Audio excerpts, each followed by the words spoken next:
warahmatullahi wabarakatuh, Buya. Assalamualaikum warahmatullahi wabarakatuh. Saya hamba Allah dari Gresik, mau bertanya, Buya. Ada saudara saya, dulunya dia rajin sholat, rajin ngaji. Setelah ada masalah yang sangat berat menurutnya, sekarang dia udah gak inget ibadahnya. Dan pernah juga dia bilang katanya, Allah gak sayang dia. Kenapa dia diberikan cobaan berat seperti ini? Padahal dia udah rajin ibadahnya. Tapi seringkali dia mengingatkan saya untuk waktunya ibadah dan berdoa kepada Allah Subhanahu wa taala kalau mau minta atau melakukan sesuatu. Tapi dia sendiri gak ngelakuin. Pernah saya ingatkan waktunya untuk sholat, dianya jawab iya, tapi nggak pernah dilaksanakan. Dan wataknya sekarang sangat keras dan egois, gak mau kalah. Gimana Buya caranya biar dia lunak kembali, Buya? Gimana biar dia ingat untuk ibadah seperti dulu, Buya? Mohon nasihatnya, Buya. Terima kasih. Baik. Di dalam berbuat baik, hendaknya yang perlu kita tata adalah hati kita. Berbuat baik, pengabdian kita kepada Allah itu karena kita adalah seorang hamba. Ini ditata dulu.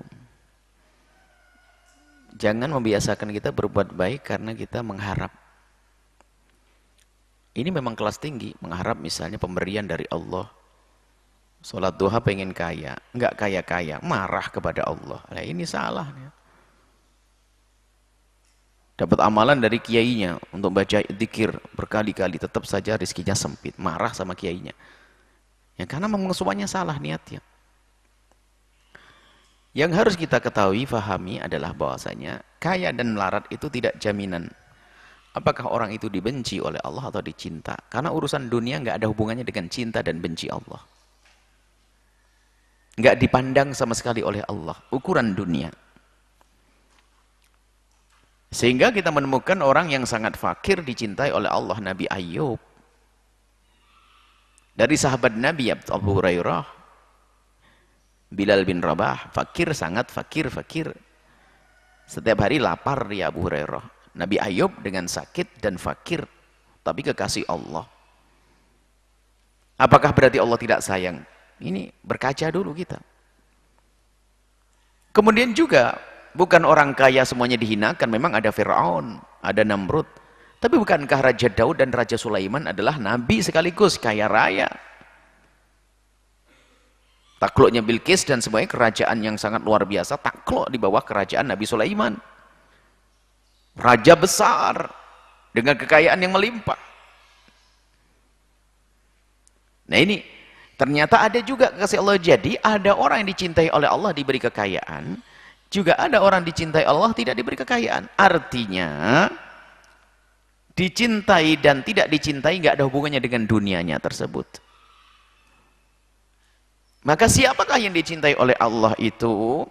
Yang dicintai oleh Allah adalah di saat seseorang itu dalam keadaan apapun mudah berbuat baik. Jadi kalau cara pandangnya ini benar, dia ngerti. Maka sesungguhnya sahabat Anda tadi adalah berarti tidak dicintai oleh Allah. Benar ya, dia sendiri ngomong, Allah nggak sayang sama saya. Iya, Allah nggak sayang kepadamu, buktinya engkau tidak dimudahkan berbuat baik setelah itu. Bukan masalah urusan dunia, tidak. Tiba-tiba kok seseorang itu. Makanya kalau Anda ingin tahu apakah Allah mencintai Anda atau tidak, lihat. Jika Anda dimudahkan oleh Allah untuk melakukan kebaikan, itu tanda Allah mencintaimu. Bahkan kadang kebaikan yang tidak direncanakan sekalipun.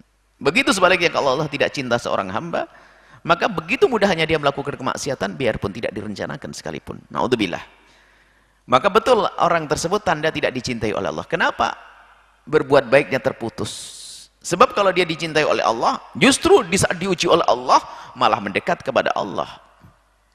Malah semakin mendekat kepada Allah, seperti kisah Nabi Ayub. Semakin diuji semakin dekat kepada Allah. Karena apa? Dia tahu setiap ujian itu mau naik pangkat. Dan dia tahu hitungan-hitungan dengan Allah itu adalah bukan sekedar hitungan di dunia, ada hitungan nanti di akhirat. Kesabaran, ketabahan yang ia usahakan di dunia ini ternyata ada nilainya nanti di akhirat. Ya, seperti itu. Kita berikan pemahaman yang semacam ini. Kalau kita memohon kepada Allah, lihat, kita harus tahu bagaimana pengkabulan doa dari Allah itu. Kita memohon kepada Allah ini. Jadikanlah permohonan kita ini adalah penghambaan kita. Dan hendaknya kita memohon karena kita hamba. Maka di saat kita memohon karena punya hajat saja, ini bahaya. Di saat hajatnya sudah dipenuhi oleh Allah, kita tidak memohon lagi. Alangkah banyaknya orang yang semacam ini. Dulu di saat punya hajat, rajin dia ke masjid. Di saat menjadi kaya, bubar. Karena merasa tidak perlu lagi dengan Allah. Tidak. Tapi hendaknya kita berbuat baik, memohon kepada Allah karena kita punya hajat sebagai seorang hamba. Di saat diberi oleh Allah, saya lebih hajat lagi kepada Allah. Agar Allah mengabadikan nikmat tersebut. Nah ini. Jadi permasalahannya adalah sambung dengan Allah yang sesungguhnya. Sehingga kalau orang berbuat baik bukan karena Allah, ya kayak tadi itu. Gampang putus. Sholat, ibadah, tetap saja rizkinya sempit, kapok, nggak mau sedekah lagi, nggak mau sholat lagi. Ya ini memang dia berbuat baiknya bukan karena Allah dia. Kemudian juga permohonan doa kita ini adalah ada yang Allah kabul saat di dunia. Ada yang Allah kabul di dunia sesuai dengan bentuk yang diinginkannya. Ada dikabul oleh Allah di dunia dengan bentuk yang berbeda. Ada yang Allah tunda di dunia. Ada yang nanti ditunda di akhirat. Dan penundaan pengkabulan di akhirat nanti lebih dahsyat lagi. Sehingga orang-orang yang punya panjatan doa lalu tidak dikabul oleh Allah di dunia ini, ternyata di akhirat setelah melihat pahalanya yang melimpah, dia berkata, ya Allah, kalau tahu begitu indahnya pengkabulan doa di akhirat, kalau seandainya balik ke dunia, ya Allah jangan kau kabul di dunia, biar dikabul di akhirat saja.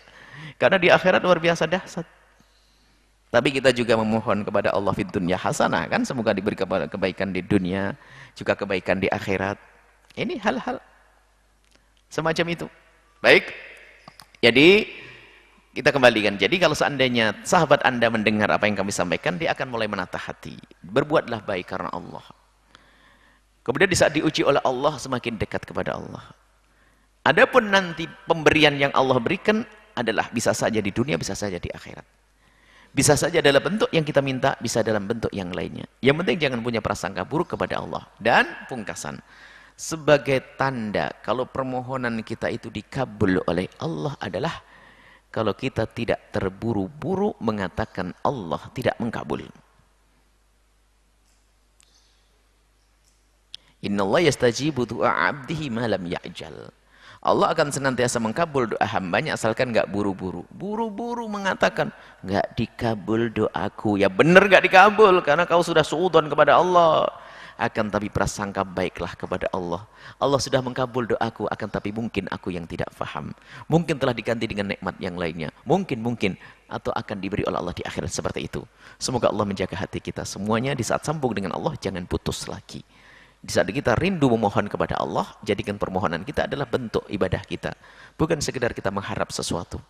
Dan di saat Allah tidak beri saat ini, bukan berarti Allah tidak memberi. Kita husnudon, karena Allah akan memberi dalam bentuk yang lainnya, atau karena Allah ingin menjadikan tabungan nanti di akhirat yang lebih dahsyat lagi. Wallahu a'lam bishawab.